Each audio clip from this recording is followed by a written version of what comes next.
ਸਾਡੇ ਚਾਚਾ ਜੀ ਜਾਨ ਮੁਹੰਮਦ ਨੇ 4 ਵਾਰ ਕੋਸ਼ਿਸ਼ ਕੀਤੀ ਸੀਗੀ ਬਾਰਡਰ ਟੱਪਣ ਦੀ ਜਾਣ ਦੀ ਉਧਰ, ਪਰ ਫਿਰ ਉਹ ਕਾਮਯਾਬ ਨਹੀਂ ਹੋ ਸਕੇ। ਉਹਨਾਂ ਦੀ ਉਮਰ ਘੱਟ ਦਾ ਕਾਰਨ ਵੀ ਇਹ ਸੀ, ਉਹ ਇੱਕ ਤਨਹਾਈ, ਉਹਨਾਂ ਦੇ ਵਿਛੋੜੇ, ਉਹਨਾਂ ਦੇ ਅੰਦਰ ਦਰਦ ਸੀ ਜਿਹੜਾ ਉਹਨਾਂ ਦੀ 20 ਸਾਲ ਉਮਰ ਖਾ ਗਿਆ। ਇੰਨਾ ਬੇਦਰਦ ਸਾਡਾ ਜ਼ਮਾਨਾ, ਮੈਂ ਦੁਨੀਆ ਦੇ ਇਤਿਹਾਸ 'ਚ ਇਹ ਗੱਲ ਨਹੀਂ ਅੱਜ ਤੱਕ ਪੜ੍ਹੀ ਨਾ ਸੁਣੀ ਵੀ ਕਿਸੇ ਮੁਲਕ ਦੇ 10 ਲੱਖ ਲੋਕਾਂ ਨੂੰ ਇੱਕੇ ਦਿਨ ਕਹਿ ਦਿੱਤਾ ਗਿਆ ਹੋਵੇ ਕਿ ਤੁਸੀਂ ਅੱਡੋ ਵੱਡੀ ਹੋ ਜਾਓ, ਔਰ ਉਹਨਾਂ ਨੂੰ ਬਾਅਦ 'ਚ 70 ਸਾਲ ਮਿਲਣ ਨਾ ਦਿੱਤਾ ਗਿਆ ਹੋਵੇ। ਫਿਰ ਮੈਂ ਸਮਝਦਾ ਵੀ ਕਿਸੇ ਧਰਮ ਦੇ ਰਹਿਬਰ ਨੇ ਇਹ ਗੱਲ ਨਹੀਂ ਕਹੀ ਹੋਊਗੀ ਵੀ ਕਿਸੇ ਬੱਚੇ ਨੂੰ ਆਪਦੀ ਮਾਂ ਨਾਲੋਂ ਜੁਦਾ ਕਰ ਦੇਣਾ ਤੇ ਕਿਸੇ ਪੁੱਤਰ ਨੂੰ ਆਪਦੇ ਬਾਪ ਨਾਲੋਂ ਜੁਦਾ ਕਰ ਦੇਣਾ, ਇਹ ਕੋਈ ਸਿਆਣਪ ਵਾਲੀ ਗੱਲ ਨਹੀਂ। 25 ਅਕਤੂਬਰ ਨੂੰ ਰਾਤ ਨੂੰ ਫੋਨ ਆਇਆ ਕਿਸੇ ਭਰਾ ਦਾ ਕਿ ਮੈਂ ਜਾਨ ਮੁਹੰਮਦ ਦੇ ਭਰਾ ਦਾ ਪੋਤਰਾ ਬੋਲਦਾ, ਤਾਂ ਮਤਲਬ ਕਿ ਮੈਨੂੰ ਥਾਂ ਖੁਸ਼ੀ ਹੋਈ ਇਹ ਗੱਲ ਦੀ ਬਈ ਮੈਨੂੰ ਮੇਰੇ ਪਰਿਵਾਰ ਦੇ ਜੀ ਮਿਲ ਗਏ। ਕਾਦੀ ਬੋਲੇ ਕੂੜ ਕਮਾਏ, ਬਾਹਮਣ ਆਏ ਜੀਆ ਖਾਏ, ਜੋਗੀ ਜੁਗਤ ਨਾ ਜਾਣੇ ਅੰਧ, ਇਹ तीनों ਉਜਾੜੇ ਕੇ ਬੰਦ। ਜਦੋਂ ਕਾਜੀ ਪੈਸੇ ਲੈ ਕੇ ਇਨਸਾਫ ਨਾ ਕਰੇ, ਜੱਜ ਕੁਰਸੀਆਂ ਤੇ ਬਹਿ ਕੇ ਬੇਇਨਸਾਫੇ ਹੋ ਜਾਣ, ਹਕੂਮਤਾਂ ਆਪਣੇ ਰਾਜ ਕਰਨ ਦੀ ਖਾਤਰ ਪਰਜਾ ਨੂੰ ਦੁੱਖ ਦੇਣ ਲੱਗ ਜਾਣ, ਉਹਨੂੰ ਰਾਜ ਨਹੀਂ ਕਹਿ ਸਕਦੇਗੇ।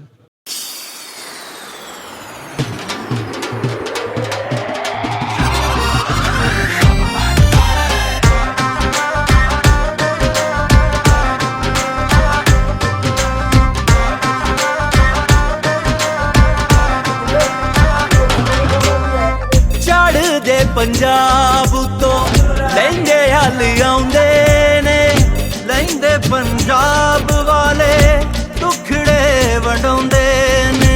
ਪਲਕਾਂ ਵਿਛਾਣ ਨੂੰ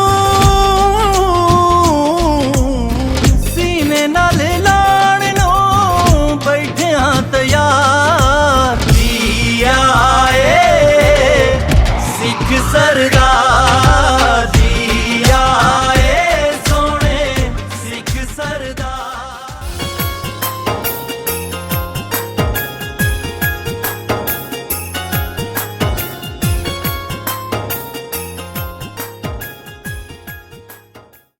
ਅਸਲਾਮ ਵਾਲੇਕਮ, ਸਤਿ ਸ੍ਰੀ ਅਕਾਲ, ਪ੍ਰਣਾਮ ਦੋਸਤੋ। ਇੱਕ ਪਿੰਡ ਪੰਜਾਬ ਦਾ ਚੈਨਲ ਦੀ ਟੀਮ ਅੱਜ ਪਹੁੰਚੀ ਹੈ ਜੀ ਨਨਕਾਣਾ ਸਾਹਿਬ, ਜਿੱਥੇ ਕਿ ਚੜ੍ਹਦੇ ਪੰਜਾਬ ਤੋਂ ਗੁਰਪੁਰਬ ਤੇ ਆਈਆਂ ਹੋਈਆਂ ਸੰਗਤਾਂ ਸਾਡੇ ਨਾਲ ਮੌਜੂਦ ਆ। ਸਾਡੇ ਨਾਲ ਅੱਜ ਜਗਦੀਪ ਸਿੰਘ ਡਾਂਗੀਆਂ ਪਿੰਡ ਤੋਂ ਆਏ ਆ। ਪਿਛਲੀ ਵਾਰੀ ਜਦੋਂ ਇਹ ਆਏ ਸੀਗੇ, ਇਹਨਾਂ ਨੇ ਇੱਕ ਬੜੀ ਇਮੋਸ਼ਨਲ ਵੀਡੀਓ ਰਿਕਾਰਡ ਕਰਵਾਈ ਸੀ, ਜਿਨ੍ਹਾਂ ਵਿੱਚ ਇਹਨਾਂ ਨੇ ਜ਼ਿਕਰ ਕੀਤਾ ਸੀ ਕਿ ਮੇਰਾ ਚਾਚਾ ਜਿਹੜਾ ਜਾਨਾ ਆ ਨਾ, ਉਹ ਸਾਡੇ ਕੋਲ 10 ਸਾਲ ਰਿਹਾ ਸੀ ਤੇ 10 ਸਾਲ ਤੋਂ ਬਾਅਦ ਪਾਕਿਸਤਾਨ ਆ ਗਿਆ ਸੀ। ਅਸੀਂ ਆਪਣੇ ਘਰ ਦਾ ਜੀ ਬਣਾ ਕੇ ਰੱਖਿਆ ਸੀ।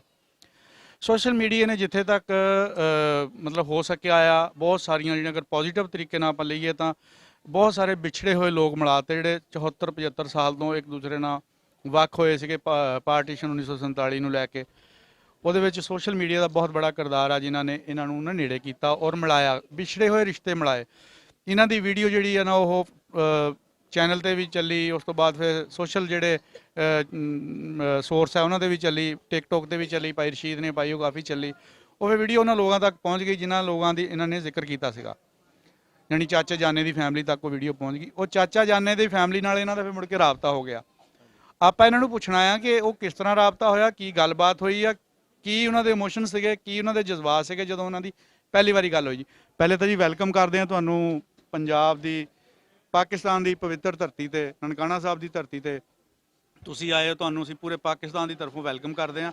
ਬਾਕੀ ਤੁਸੀਂ ਆਪਣੀ ਉਹ ਗੱਲਬਾਤ ਦੱਸਿਓ ਸਾਨੂੰ। ਮੋਸਟ ਵੈਲਕਮ ਮੇਰੇ ਵੱਲੋਂ। ਪਹਿਲਾਂ ਤਾਂ ਨਨਕਾਣਾ ਸਾਹਿਬ ਦੀ ਪਵਿੱਤਰ ਧਰਤੀ ਤੇ ਆਏ ਸਾਰੇ ਚੈਨਲ ਵਾਲੇ ਵੀਰ ਭੈਣ ਭਰਾ, ਸਾਰੀ ਸੰਗਤ, ਉਹਨਾਂ ਦਾ ਵਿਸ਼ੇਸ਼ ਤੌਰ ਤੇ ਧੰਨਵਾਦ। ਦੂਸਰਾ ਜਿਹੜਾ ਸੋਸ਼ਲ ਮੀਡੀਆ ਦਾ ਜ਼ਮਾਨਾ, ਸਾਡੀ ਟੀਮ ਇੱਕ ਪਿੰਡ ਪੰਜਾਬ, ਸਾਡਾ ਦੇਸ਼ ਪੰਜਾਬ ਚੈਨਲ, ਜਿੰਨੇ ਵੀ ਹੋਰ ਚੈਨਲ ਆ, ਸੋ ਇਹਨਾਂ ਨੇ ਜਿਹੜੇ ਉਪਰਾਲੇ ਕੀਤੇ, ਲੋਕਾਂ ਦਾ ਸਹਿਯੋਗ ਮਿਲਿਆ, ਦੂਰੋਂ ਦੂਰੋਂ ਸੰਗਤ ਦਾ ਸਹਿਯੋਗ, ਇਹਨਾਂ ਨੇ ਬੜੇ ਧੀਰਜ ਦੇ ਨਾਲ ਹੌਲੀ ਹੌਲੀ ਇੱਥੋਂ ਤੱਕ ਪਹੁੰਚੇ ਕਿ ਸੋਸ਼ਲ ਮੀਡੀਆ ਦੇ ਜ਼ਮਾਨੇ, ਪਿਛਲੇ ਵਾਰ ਮੈਂ ਆਪਣੇ ਚਾਚਾ ਜੀ ਨੂੰ ਲੱਭਣ ਦੀ 37 ਸਾਲ ਤੋਂ ਕੋਸ਼ਿਸ਼ ਕਰ ਰਿਹਾ, ਜੋ ਕਿ 1 ਸਾਲ ਦੇ ਵਿੱਚ ਇਹਨਾਂ ਦੀ ਮੇਰੇ ਵੀਰਾਂ ਦੀ ਮਿਹਨਤ ਨੂੰ ਮਤਲਬ ਬੂਰ ਲੱਗਿਆ। ਤੇ ਸੋ ਜਦੋਂ ਮੈਨੂੰ ਪਿਛਲੀ 25 ਅਕਤੂਬਰ ਨੂੰ ਰਾਤ ਨੂੰ ਫੋਨ ਆਇਆ ਕਿਸੇ ਭਰਾ ਦਾ ਕਿ ਮੈਂ ਜਾਨ ਮੁਹੰਮਦ ਦੇ ਭਰਾ ਦਾ ਪੋਤਰਾ ਬੋਲਦਾ, ਤਾਂ ਮਤਲਬ ਕਿ ਮੈਨੂੰ ਥਾਂ ਖੁਸ਼ੀ ਹੋਈ ਇਹ ਗੱਲ ਦੀ ਬਈ ਮੈਨੂੰ ਮੇਰੇ ਪਰਿਵਾਰ ਦੇ ਜੀ ਮਿਲ ਗਏ। ਦੇਖੋ ਜੀ, ਐਸੀ ਖੁਸ਼ੀ ਸੀ ਕਿ ਭਾਈ ਹੁਣਾਂ ਕੋ ਬਿਆਨ ਕਰਨ ਲੱਗਿਆ ਥੋੜਾ ਜਿਹਾ ਨਾ ਇਮੋਸ਼ਨਲ ਹੋ ਗਏ ਆ। ਤੁਸੀਂ ਗੌਰ ਕਰੋ, ਬਿਲਕੁਲ ਜਿਹੜਾ ਨਾ ਲਫ਼ਜ਼ ਇਹਨਾਂ ਦੀ ਜ਼ਬਾਨ ਚੋਂ ਨਹੀਂ ਅਦਾ ਹੋ ਰਿਹਾ। ਤੇ ਇਹਨੂੰ ਕਹਿੰਦੇ ਖਿੱਚ, ਇਹਨੂੰ ਕਹਿੰਦੇ ਮਿੱਟੀ ਦੀ ਮੋਹ, ਮਿੱਟੀ ਦਾ ਮੋਹ, ਜਿਹੜਾ ਧਰਮ ਦੇ ਰਿਸ਼ਤੇ ਬਣ ਜਾਂਦੇ ਆ ਉਹਨਾਂ ਦਾ ਪਿਆਰ ਜ਼ਾਹਰ ਆ ਇਹਨਾਂ ਨੇ ਆਪਣੇ ਪਿਓ ਦਾਦੇ ਤੋਂ ਕੋਲੋਂ ਉਹਨਾਂ ਦੀਆਂ ਬਹੁਤ ਸੋਹਣੀਆਂ ਸੋਹਣੀਆਂ ਗੱਲਾਂ ਸੁਣੀਆਂ ਹੋਣੀਆਂ, ਜਿਹਦਾ ਕਰਕੇ ਇਹਨਾਂ ਦਾ ਵੀ ਦਿਲ ਕੀਤਾ ਕਿ ਅਸੀਂ ਆਪਣੇ ਚਾਚੇ ਜਾਨ ਮੁਹੰਮਦ ਨੂੰ, ਚਲੋ ਉਹ ਤਾਂ ਦੁਨੀਆ ਤੇ ਨਹੀਂ ਰਹੇ ਲੇਕਿਨ ਉਹਨਾਂ ਦੀ ਜਿਹੜੀ ਔਲਾਦ ਆ ਉਹ ਇਹਨਾਂ ਨਾਲ ਰਾਬਤੇ 'ਚ ਹੋ ਗਈ ਹੈ ਜੀ। ਪਰ ਮੈਨੂੰ ਇਸ ਗੱਲ ਦਾ ਬੜਾ ਝਟਕਾ ਮਹਿਸੂਸ ਹੋਇਆ ਕਿ ਮੈਂ 37 ਸਾਲ ਦੀ ਕੋਸਟ ਤੋਂ ਬਾਅਦ ਜਦੋਂ ਫੋਨ ਤੇ ਪਤਾ ਲੱਗਿਆ ਬਈ ਜਿਹੜਾ ਚਾਚਾ ਜੀ ਸੀ ਉਹ ਵੀ ਦੁਨੀਆ ਛੱਡ ਚੁੱਕੇ ਆ, ਤੇ ਉਹਨਾਂ ਦੇ ਜਿਹੜੀ ਲੱਗੇ ਔਲਾਦ ਸੀ ਉਹ ਅੱਲਾਹ ਪਾਕ ਨੂੰ, ਗੁਰੂ ਪਾਤਸ਼ਾਹ ਨੂੰ ਨਹੀਂ ਮਨਜ਼ੂਰ ਸੀ, ਉਹ ਵੀ ਦੁਨੀਆ ਤੋਂ ਚਲੀ ਗਈ। ਸੋ ਕੱਲ ਨੂੰ ਉਹਨਾਂ ਨੂੰ ਜਾਣਨ ਵਾਲੇ ਵੀਰ ਤੇ ਜੋ ਵੀ ਉਹਨਾਂ ਦੇ ਪਰਿਵਾਰਕ ਮੈਂਬਰ ਆ ਉਹ ਸਾਨੂੰ ਮਿਲਣਗੇ 12 ਤਰੀਕ ਨੂੰ ਲਾਹੌਰ, ਤੇ ਫਿਰ ਮੈਂ ਮੀਡੀਆ ਨੂੰ ਸਾਰਿਆਂ ਨੂੰ ਬੇਨਤੀ ਕਰੂੰਗਾ ਕਿ ਜ਼ਰੂਰ ਉਹਨਾਂ ਨੂੰ ਵੀ ਮਿਲਾਓ। ਤੇ ਬਹੁਤ ਹੀ ਚੰਗੀ ਕੋਸ਼ਟ ਆ, ਮੈਂ ਸਮਝਦਾ ਕਿ ਸਾਰੀ ਦੁਨੀਆ ਨਾਲੋਂ ਜੇ ਪੁੰਨ ਕਮਾਉਣਾ ਤਾਂ ਵੱਡਾ ਪੁੰਨ ਆ ਕਿਸੇ ਵਿਛੜੇ ਨੂੰ ਮਿਲਾ ਦੇਣਾ, ਬਹੁਤ ਵੱਡੀ ਗੱਲ ਆ ਇਹ। ਤੇ ਸੋ ਜਿਹੜੇ ਮੇਰੇ ਵੀਰ ਸਾਰੇ ਮਿਹਨਤ ਕਰ ਰਹੇ ਆ ਵਿਛੜਿਆਂ ਨੂੰ ਮਿਲਾਉਣ ਦੀ, ਇਹ ਬਹੁਤ ਹੀ ਸ਼ਲਾਘਾਯੋਗ ਕਦਮ ਆ। ਮੈਂ ਇਹਨਾਂ ਨੂੰ ਕੋਟਨ ਪ੍ਰਣਾਮ ਕਰਦਾ ਆਪਣੇ ਸਿੱਖ ਕਮਿਊਨਿਟੀ ਵੱਲੋਂ ਤੇ ਮੁਸਲਮਾਨ ਕਮਿਊਨਿਟੀ ਵੱਲੋਂ, ਜਿਹੜੇ ਇੱਕ ਦੂਸਰੇ ਨੂੰ ਵਿਛੜਿਆਂ ਨੂੰ ਮਿਲਾ ਰਹੇ ਆ। ਬਹੁਤ ਹੀ ਚੰਗਾ ਸ਼ਲਾਘਾਯੋਗ ਕਦਮ ਆ। ਜਗਦੀਪ ਭਾਜੀ ਇਹ ਤਾਂ ਸਾਡੀ ਤਾਂ ਕੋਸ਼ਿਸ਼ ਹੀ ਹੋ ਸਕਦੀ, ਕੰਮ ਤਾਂ ਸਾਰੇ ਰੱਬ ਨੇ ਕਰਨੇ ਹੁੰਦੇ ਆ, ਅੱਲਾ ਵੱਲੋਂ ਹੀ ਜੋ ਮਤਲਬ ਇੱਕ ਸਿਲਸਿਲਾ ਬਣਿਆ ਹੁੰਦਾ ਉਹਦੇ ਮੁਤਾਬਕ ਹੀ ਸਾਰਾ ਕੁਝ ਚੱਲਦਾ ਆ। ਬੰਦੇ ਦੇ ਜ਼ਿੰਮੇ ਸਿਰਫ ਕੋਸ਼ਿਸ਼ ਆ, ਅਸੀਂ ਕੋਸ਼ਿਸ਼ ਕੀਤੀ, ਅਸੀਂ ਜ਼ਿਆਦਾ ਤੋਂ ਜ਼ਿਆਦਾ ਜਗ੍ਹਾ ਨੂੰ ਸ਼ੇਅਰ ਕਰਨ ਦੀ ਕੋਸ਼ਿਸ਼ ਕੀਤੀ ਵੀ ਚਲੋ ਕੋਈ ਜਿੰਨੀ ਇਹ ਆਸ ਰੱਖ ਕੇ ਜਾਂ ਜਿੰਨਾ ਰੋ ਕੇ ਇਹਨਾਂ ਨੇ ਇਸ ਗੱਲ ਨੂੰ ਕੀਤਾ ਸੀ ਵੀ ਮੇਰੇ ਜਿਹੜੇ ਉਹ ਚਾਚਾ ਜਾਨ ਮੁਹੰਮਦ ਆ ਮੈਨੂੰ ਮਿਲਣੇ ਚਾਹੀਦੇ ਆ, ਤੇ ਉਹ ਕਿਤੇ ਕਿਸੇ ਟਾਈਮ ਦੀ ਜਿਹੜੀ ਦੁਆ ਰੱਬ ਨੇ ਕਬੂਲ ਕਰ ਲਈ ਤੇ ਤੁਹਾਨੂੰ ਉਹ ਪਰਿਵਾਰ, ਚਲੋ ਹੁਣ ਅੱਲਾਹ ਪਾਕ ਉਹਨਾਂ ਨੂੰ ਜੰਨਤ 'ਚ ਜਗ੍ਹਾ ਦੇਵੇ, ਨਹੀਂ ਦੁਨੀਆ ਤੇ ਰਹੇ ਲੇਕਿਨ ਫਿਰ ਵੀ ਉਹਨਾਂ ਦੀ ਨਸਲ ਤਾਂ ਤੁਹਾਨੂੰ ਮਿਲ ਗਈ ਹੈ ਨਾ। ਬਿਲਕੁਲ ਬਿਲਕੁਲ। ਬਾਕੀ ਜੋ ਮਾਲੀ ਦਾ ਕੰਮ ਆ ਪਾਣੀ ਪਾਉਣਾ, ਹਾਂਜੀ, ਫਲ ਲਾਉਣਾ ਰੱਬ ਦਾ, ਮਾਲਕ ਦਾ, ਮਤਲਬ ਉਹਦਾ ਅੱਲਾ ਦਾ ਕਰਮ ਆ। ਸੋ ਤੁਸੀਂ ਪਾਣੀ ਪਾਇਆ ਬੂਟੇ ਨੂੰ, ਇਸ ਨੂੰ ਬਲਬਾਨ ਹੋਇਆ, ਤੇ ਹੋਰ ਪਤਾ ਨਹੀਂ ਮੇਰੇ ਜਾਨ ਮੁਹੰਮਦ ਚਾਚੇ ਵਰਗੇ ਕਿੰਨੇ ਕੁ ਹੋਰ।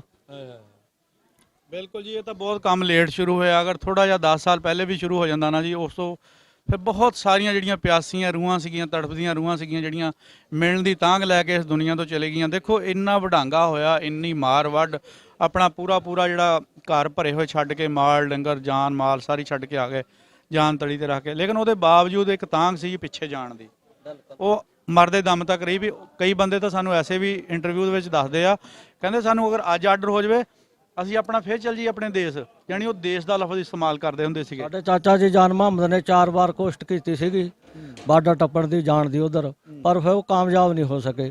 ਉਹਨਾਂ ਦੀ ਉਮਰ ਘੱਟ ਦਾ ਕਾਰਨ ਵੀ ਇਹ ਸੀ, ਉਹ ਇੱਕ ਤਨਹਾਈ, ਉਹਨਾਂ ਦੇ ਵਿਛੋੜੇ, ਉਹਨਾਂ ਦੇ ਅੰਦਰ ਦਰਦ ਸੀ ਜਿਹੜਾ ਉਹਨਾਂ ਦੀ 20 ਸਾਲ ਉਮਰ ਖਾ ਗਿਆ।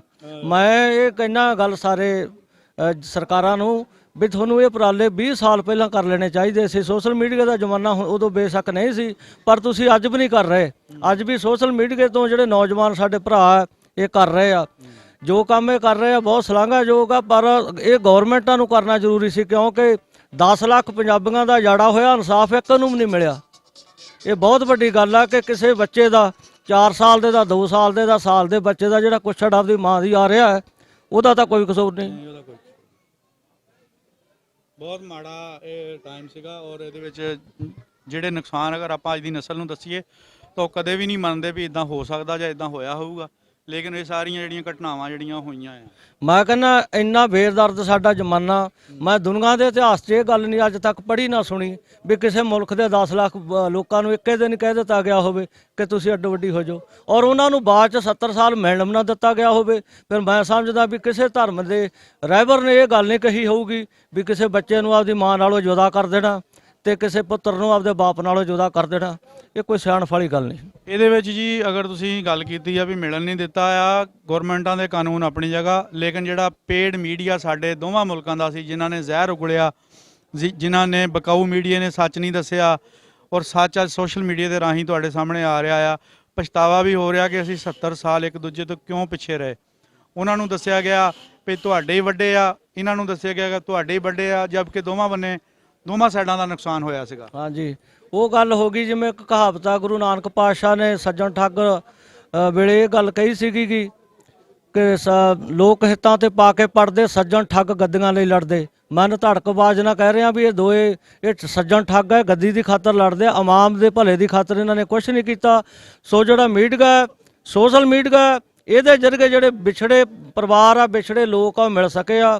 ਤੇ ਸੋ ਜੇ 10 ਸਾਲ 20 ਸਾਲ 30 ਸਾਲ ਪਹਿਲਾਂ ਹੋ ਜਾਂਦਾ ਤੇ ਜਿਹੜੇ ਸਾਡੇ ਬਜ਼ੁਰਗ ਸੀ ਉਹ ਮਤਲਬ ਆਪਣੇ ਮਰਨ ਲੱਗੇ ਆਪਦੇ ਨਾਲ ਆਪਦੇ ਗਮ ਨਾ ਲੈ ਕੇ ਜਾਂਦੇ। ਜਗਦੀਪ ਭਾਜੀ, ਹਰ ਬੰਦੇ ਨੇ ਆਪਣੀ ਜਿਹੜੀ ਨਾ ਆਪਣੇ ਅਮਲ ਦਾ ਜਵਾਬ ਦੇਣਾ। ਚਲੋ ਇੱਥੇ ਨਹੀਂ ਕੋਈ ਪੁੱਛਦਾ ਨਾ ਤੇ ਅਗਲੇ ਜਹਾਨ ਜਾ ਕੇ ਇਸ ਚੀਜ਼ ਦਾ ਜ਼ਰੂਰ ਜਵਾਬ ਦੇਣਾ। ਜਿਹੜਾ ਕੋਈ ਕਲਮ ਨਾਲ ਲਿਖਦਾ ਉਹ ਸਹੀ ਨਹੀਂ ਲਿਖਦਾ, ਉਹਨੇ ਕਲਮ ਦਾ ਜਵਾਬ ਦੇਣਾ ਵੀ ਤੈਨੂੰ ਕਲਮ ਨਾਲ ਲਿਖਣ ਦੀ ਤਾਕਤ ਦਿੱਤੀ ਸੀ, ਤੂੰ ਉਹਨੂੰ ਸਹੀ ਤਰ੍ਹਾਂ ਸਹੀ ਰੰਗ ਨਾਲ ਕਿਉਂ ਨਹੀਂ ਲਿਖਿਆ, ਉਹਦੇ ਵਿੱਚ ਗਲਤ ਬਿਆਨੀਆਂ ਕਿਉਂ ਕੀਤੀਆਂ। ਅਗਰ ਕੋਈ ਹੋਰ ਕਾਨੂੰਨ ਦੇ ਵਿੱਚ ਜਾਂ ਕਿਸੇ ਕੁਰਸੀ ਤੇ ਬੈਠਾ ਆ, ਉਹਨੂੰ ਉਹ ਇਖਤਿਆਰਾਤ ਦਿੱਤੇ ਆ, ਉਹ ਵੀ ਇਸ ਚੀਜ਼ ਦਾ ਗਾ ਜਵਾਬਦੇਹ ਹੋਣਾ ਆ ਉਹਨੇ ਵੀ ਮੇਰੇ ਇਖਤਿਆਰ ਵਿੱਚ ਸੀ, ਇਹ ਚੀਜ਼ ਮੈਂ ਅੱਛੀ ਕਰ ਸਕਦਾ ਸੀ, ਮੈਂ ਨਹੀਂ ਕੀਤੀ, ਮੈਂ ਉਹਨੂੰ ਜਾਣ ਕੇ ਪੁੱਠਾ ਰੰਗ ਦਿੱਤਾ। ਇਹ ਦੁਨੀਆ ਜਿਹੜੀ ਹੈ ਤਾਂ ਇੱਕ ਮੁਸਾਫਰਖਾਨਾ ਆ। ਇੱਥੇ ਤੁਸੀਂ ਆਏ ਆ, ਪਤਾ ਨਹੀਂ ਅਗਲਾ ਸਾਹ ਵੀ ਆਣਾ ਕਿ ਨਹੀਂ ਆਣਾ, ਲੇਕਿਨ ਇੱਕ ਜ਼ਾਤ ਉੱਪਰ ਬੈਠੀ ਹੈ ਜਿਹੜੀ ਸਾਰਾ ਕੁਝ ਲਿਖਣ ਡਈ ਆ। ਸਾਰਾ ਕੁਝ ਤੁਹਾਡਾ ਜਿਹੜਾ ਸਾਡਾ ਨੋਟ ਹੋ ਰਿਹਾ ਆ, ਉਹਦੇ ਅੱਗੇ ਅਦਾਲਤ ਵਿੱਚ ਅਸੀਂ ਜਾ ਕੇ ਨਾ ਝੂਠ ਬੋਲ ਸਕਦੇ, ਨਾ ਵਕੀਲ ਖਰੀਦ ਸਕਦੇ, ਨਾ ਜੱਜ ਖਰੀਦ ਸਕਦੇ। ਉੱਥੇ ਸਾਡੇ ਅਮਲਾਂ ਦੇ ਨਿਬੇੜੇ ਹੋਣੇ ਆ ਜੀ।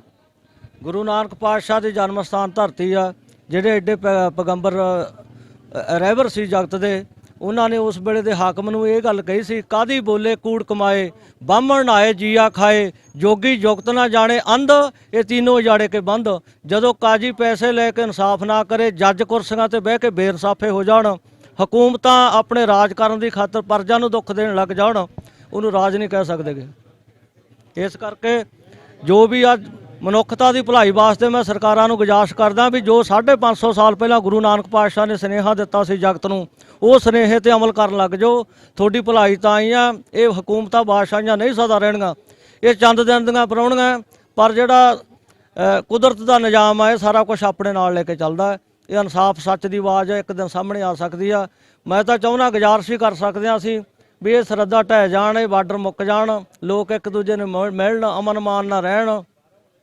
ਸਾਂਝੀ ਬਾਲਤ ਦਾ ਉਪਦੇਸ਼ ਆ ਗੁਰੂ ਨਾਨਕ ਦਾ, ਸਾਂਝੀ ਬਾਲਤਾ ਸਦੈਨ ਸਭੇ ਕੋਈ ਨਾ ਦਿਸੇ ਵਾਰਾ ਜੀਓ, ਤੇ ਸਭ ਜਿਹੜਾ ਮਨੁੱਖਾ ਮਾਨਸਿਕੀ ਜਾਤ ਸਭੇ ਇੱਕ ਹੀ ਪਹਿਚਾਨ ਬੋ। ਇਹਦਾ ਸੁਨੇਹਾ ਸਾਰੇ ਜਗਤ ਨੂੰ ਗੁਰੂ ਨਾਨਕ ਪਾਤਸ਼ਾਹ ਦੇ ਜਨਮ ਦਿਨ ਤੇ ਸਾਂਝਾ ਕਰਨਾ ਚਾਹੀਦਾ। ਦੇਖੋ ਜੀ, ਭਾਈ ਹੁਣਾਂ ਨੇ ਗੱਲ ਕੀਤੀ ਸਰਹੱਦਾਂ ਦੀ, ਬਾਰਡਰਾਂ ਦੀ। ਚਲੋ ਦੋ ਮੁਲਕ ਆ, ਅਸੀਂ ਬਹੁਤ ਵੱਡੀ ਡਿਮਾਂਡ ਨਹੀਂ ਕਰਦੇ ਹੈਗੇ, ਸਰਹੱਦਾਂ ਵੀ ਰਹਿਣ, ਬਾਰਡਰ ਵੀ ਕਾਇਮ ਰਹਿਣ, ਲੇਕਿਨ ਬੂਹੇ ਬਾਰੀਆਂ ਜਿਹੜੀਆਂ ਦਰਵਾਜ਼ੇ ਜਿਹੜੇ ਨਾ ਉਹ ਖੋਲ੍ਹ ਦੇਣ, ਆਉਣ ਜਾਣ ਸੌਖਾ ਹੋ ਜਾਵੇ। ਜਿਹੜੀ ਵੀਜ਼ਾ ਪਾਲਿਸੀ ਉਹਨੂੰ ਨਰਮ ਕੀਤਾ ਜਾਵੇ, ਖਾਸ ਕਰ ਜਿਹੜੇ ਸੀਨੀਅਰ ਸਿਟੀਜ਼ਨ ਆ ਉਹਨਾਂ ਨੂੰ ਔਨ ਅਰਾਈਵਲ ਵੀਜ਼ਾ ਦਿੱਤਾ ਜਾਵੇ। ਅਸੀਂ ਆਪਣੀ ਬਹੁਤ ਸਾਰੀਆਂ ਵੀਡੀਓ ਵਿੱਚ ਇਸ ਚੀਜ਼ ਦਾ ਮੁਤਾਲਬਾ ਗਵਰਨਮੈਂਟ ਆਫ ਪਾਕਿਸਤਾਨ ਔਰ ਗਵਰਨਮੈਂਟ ਆਫ ਹਿੰਦੁਸਤਾਨ ਦੇ ਅੱਗੇ ਸਾਹਮਣੇ ਰੱਖ ਚੁੱਕੇ ਹਾਂ ਕਿ ਇਹ ਜਿਹੜੀਆਂ ਪਾਲਿਸੀਆਂ ਨਾ ਇਹਨਾਂ ਨੂੰ ਨਰਮ ਕੀਤਾ ਜਾਵੇ। ਅਗਰ ਆਪਾਂ ਇਹ ਰੂਟ ਦੇਣਾ ਹੁੰਦਾ, ਅਗਰ ਆਪਾਂ ਮੁਹੱਬਤ ਵਾਲੀ ਸਾਈਡ ਨੂੰ ਚੱਲਣਾ ਸ਼ੁਰੂ ਕਰ ਦਈਏ ਤਾਂ ਫਿਰ ਮੁਹੱਬਤ ਵਾਲੀਆਂ ਚੀਜ਼ਾਂ ਜਿਹੜੀਆਂ ਨਾ ਤੁਹਾਡੇ ਦਿਮਾਗ 'ਚ ਫੁੱਟਣ ਲੱਗ ਪੈਂਦੀਆਂ ਆ। ਅਗਰ ਆਪਾਂ ਨਫ਼ਰਤ ਨਾਲ ਕਿਸੇ ਦੇ ਬਾਰੇ ਮਾੜਾ ਸੋਚਣਾ ਸ਼ੁਰੂ ਕਰ ਦਈਏ ਤਾਂ ਉਹ ਫਿਰ ਮਾੜਾ ਹੀ ਸੋਚਣਾ ਸ਼ੁਰੂ ਕਰਦਾ ਕਿ ਆਪਣੀ ਆਉਣ ਵਾਲੀ ਨਸਲ 'ਚ ਵੀ ਉਹੀ ਚੀਜ਼ਾਂ ਆਪਾਂ ਇੰਜੈਕਟ ਕਰ ਦੇਣੀਆਂ ਆ, ਉਹਨਾਂ ਨੇ ਵੀ ਉਸੇ ਰੰਗ ਨਾਲ ਸੋਚਣਾ ਆ। ਬਹਰਹਾਲ ਦੁਨੀਆ ਦਾ ਕੋਈ ਵੀ ਮਜ਼ਹਬ ਜਿਹੜਾ ਆ ਉਹ ਬੁਰਾਈ ਤੋਂ ਰੋਕਦਾ ਆ, ਅੱਛਾਈ ਦਾ ਹੁਕਮ ਦਿੰਦਾ ਆ, ਨੇਕ ਕੰਮ ਕਰਨ ਦਾ ਹੁਕਮ ਦਿੰਦਾ ਆ, ਕਦੇ ਵੀ ਕਿਸੇ ਨੂੰ ਨੁਕਸਾਨ ਪਹੁੰਚਾਉਣ ਦਾ ਕਿਸੇ ਮਜ਼ਹਬ ਦੇ ਵਿੱਚ ਨਹੀਂ ਲਿਖਿਆ ਆ। ਇਸ ਕਰਕੇ ਪਹਿਲੇ ਇਨਸਾਨ ਬਣੋ, ਉਸ ਤੋਂ ਬਾਅਦ ਅਗਰ ਤੁਸੀਂ ਸਹੀ ਇਨਸਾਨ ਬਣ ਗਏ ਤਾਂ ਤੁਹਾਨੂੰ ਆਪਣੇ ਮਜ਼ਹਬ ਦੀ ਵੀ ਸਮਝ ਆ ਜਾਣੀ ਹੈ ਕਿ ਕੋਈ ਵੀ ਮਜ਼ਹਬ ਜਿਹੜਾ ਨਾ ਉਹ ਕਿਸੇ ਨੂੰ ਮਾੜਾ ਕੰਮ ਕਰਨ ਦਾ ਹੁਕਮ ਨਹੀਂ ਦਿੰਦਾ। ਸਾਡੇ ਨਾਲ ਜੁੜੇ ਰਹੋ ਜੀ। ਇੱਕ ਪਿੰਡ ਪੰਜਾਬ ਦਾ ਚੈਨਲ ਦੀ ਟੀਮ ਅੱਜ ਆਈ ਸੀਗੀ ਆਪਣਾ ਨਨਕਾਣਾ ਸਾਹਿਬ ਗੁਰਪੁਰਬ ਤੇ, ਔਰ ਇੱਥੇ ਆਪਣੇ ਆਏ ਹੋਏ ਮਹਿਮਾਨਾਂ ਦੇ ਨਾਲ ਅਸੀਂ ਗੱਲਬਾਤ ਕਰਨੀ ਆ ਜੀ। ਸਾਡੇ ਨਾਲ ਜੁੜੇ ਰਹੋ ਜੀ। ਇਸ ਤਰ੍ਹਾਂ ਦੇ ਮਜ਼ੀਦ ਪ੍ਰੋਗਰਾਮ ਤੁਹਾਡੇ ਰੂਬਰੂ ਕਰਦੇ ਰਹਾਂਗੇ ਜੀ। ਰੱਬ ਰਾਖਾ।